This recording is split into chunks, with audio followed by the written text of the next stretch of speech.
कोई कहियो रे पियावन की,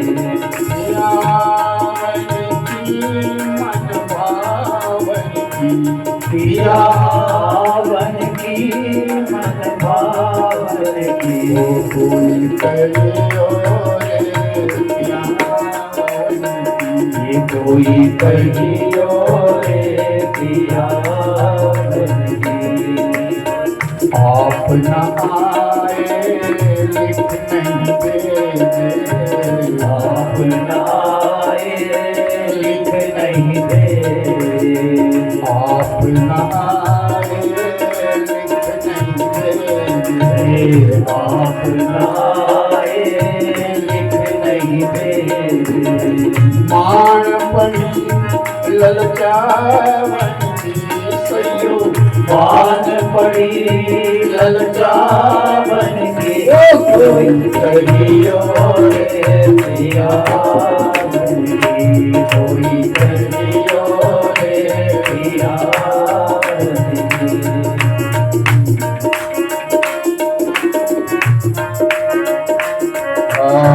ये दोने कान माने, ये दोने कान माने, ये दोने कान माने, ये रोने नदियाँ बही जैसे सावनी की सैयो, नदियाँ बहे जैसे सावन की, प्रतीक्षा, उसे प्रतीक्षा कहते हैं, प्रतीक्षा कर रही है।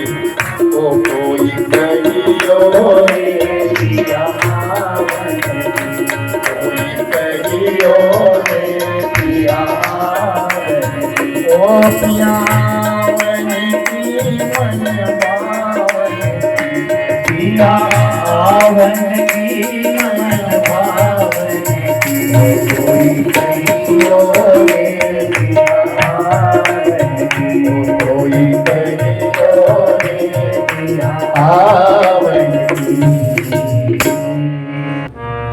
का करूं सजनी बस नहीं मेरो, और पंख नहीं उड़ जावन की सैयो, पंख नहीं उड़ जावन की, कोई कहियो रे पियावन की, हो कोई कहियो रे पियावन की। विचार करती है कल क्या होगा, सुबह होने वाली अब होगा क्या।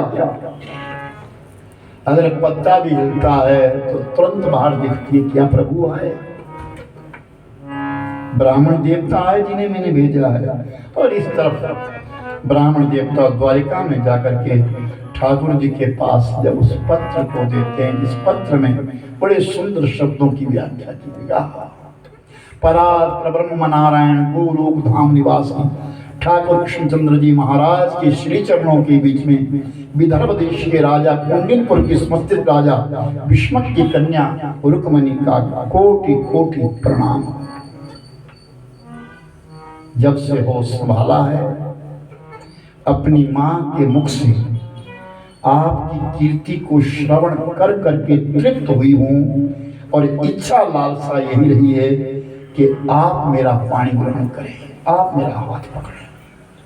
लेकिन मेरा भाई आपका परम विरोधी है जिसका नाम रुक्मी है, वो एक आपका एक और विरोधी शिशुपाल, उसके संग में मेरा विवाह करवाना चाहता है। जिस समय ये ब्राह्मण देवता आपके पास होंगे उस समय हमारी नगरी में बारात आई होगी, और वो बारात सब दानवों की होगी, और बड़े बड़े दानव होंगे। लेकिन आपके आगे क्या दानव, आप तो परात परब्रह्म हैं, आप सब लोगों के कर का धरता है। प्रभु आपके चरणों में मैं बारंबार कोटि कोटि प्रणाम करती हूँ, और आपसे विनय करती हूँ कि शेर का भाग कोई स्यार खा जाए तो ये उत्तम नहीं है।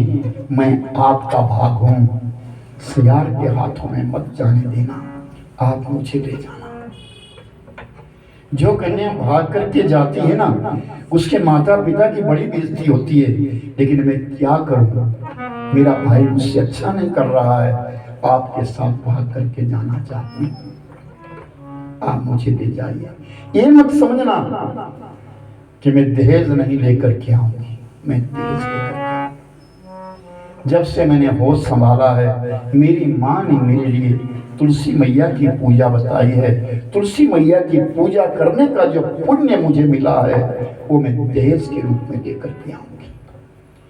हमारे कुल की रीति है, हमारे परिवार की रीति है कि जिस दिन कन्यादान होता है, उस दिन कन्या अम्बा माँ के मंदिर में चली जाती है। भगवती का मंदिर है हमारे नगर के बाहर, मैं भी जाऊंगा अम्बा माँ की पूजा करने के लिए, भगवती की पूजा करने के लिए मैं जाऊंगी। और उस समय आप आना, मंदिर की पौड़ियों के पास खड़े हो जाना, मैं आपके साथ आ जाऊंगी, मुझे ले आना। और एक बात है, बड़ा कड़ा पहरा होगा, बहुत कड़ा पहरा होगा महाराज। चारों तरफ बड़े बड़े दुश्मन खड़े होंगे आपके, लेकिन आपको क्या पहरा, आप तो परात पर ब्रह्म है। नीचे लिखा आपकी रुक्मणी। और मेरे भाई बंधु, भगवान कृष्ण ने रात्रि व्यतीत होने नहीं दी। पवनगामी अश्व लेकर के ब्राह्मण देवता से कहा, चलो रात्रि में हो जाए। चले गए। भोर जैसे हो रही थी, उसी समय ब्राह्मण देवता सीधे रुक्मणी के महल की ओर जा रहे हैं। तो रुक्मणी ने जब देखा कि वो विप्र आ गए हैं, रुक्मणी गई और हाथ जोड़ करके विनय करी, आप द्वारिका से आ रहे हैं? हाँ बेटी। मस्तक देख करके ही जान गई कि कार्य पूर्ण हो गया है, क्योंकि मस्तक चेहरा बता देता है उसके मन में क्या है, पूछने की आवश्यकता नहीं है।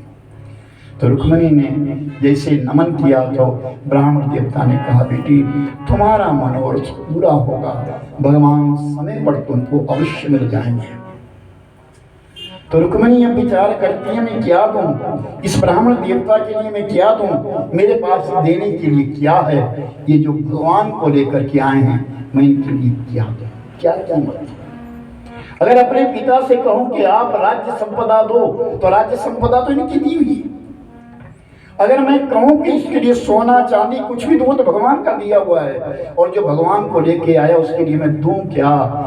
तो अपने लिए असमर्थ समझती हुई रुक्मणी ब्राह्मण देवता के चरणों में प्रणाम करती है, मैं इस प्रणाम के सिवा आपको कुछ दे नहीं सकती। तो ब्राह्मण देवता ने कहा, अखंड सौभाग्यवती भव, तुम्हारा सौभाग्य अखंड होगा।